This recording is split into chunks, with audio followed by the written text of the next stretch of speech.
નમસ્કાર, YNN ન્યૂઝમાં આપનું સ્વાગત છે। સમાચારમાં વાત કરીએ તો રાજ્યમાં એક તરફ તો પર્યાવરણ બચાવવાની વાતો ચાલી રહી છે, ત્યારે સાબરકાંઠા જિલ્લામાં વન વિભાગના અધિકારીઓની નજર સામે લીલાછમ વૃક્ષોનું છંદન થઈ રહ્યું છે।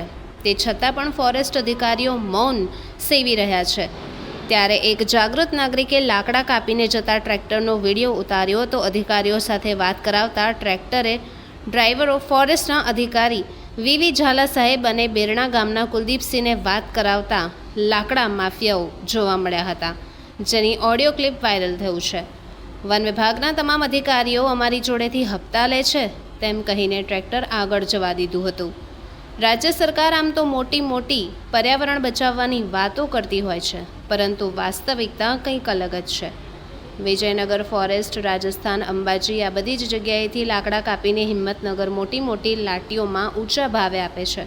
હવે મોટી લાટીઓ પણ છામણી હોય તેમ લાગી રહ્યું છે।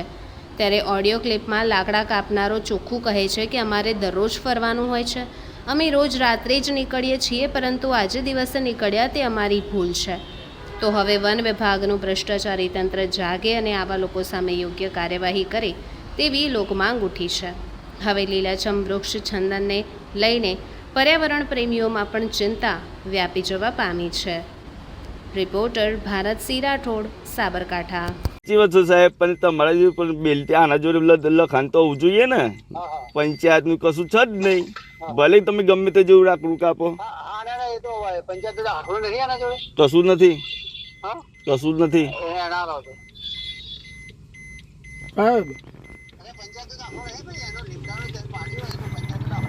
તમારી વાત નથી આપી બધો સાહેબ, બરાબર। હું કહું 15 દાડા પહેલાનો માલ કાપેલો હતો અને બીજા નંબરમાં કંઈક વરસાદ પડી ગયો હતો ને એટલે મેં જતા નતા ભરવા, બરાબર।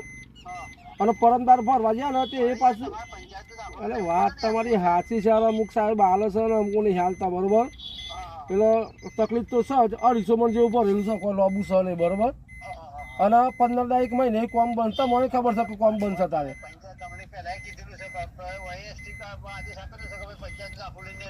વાત સાચી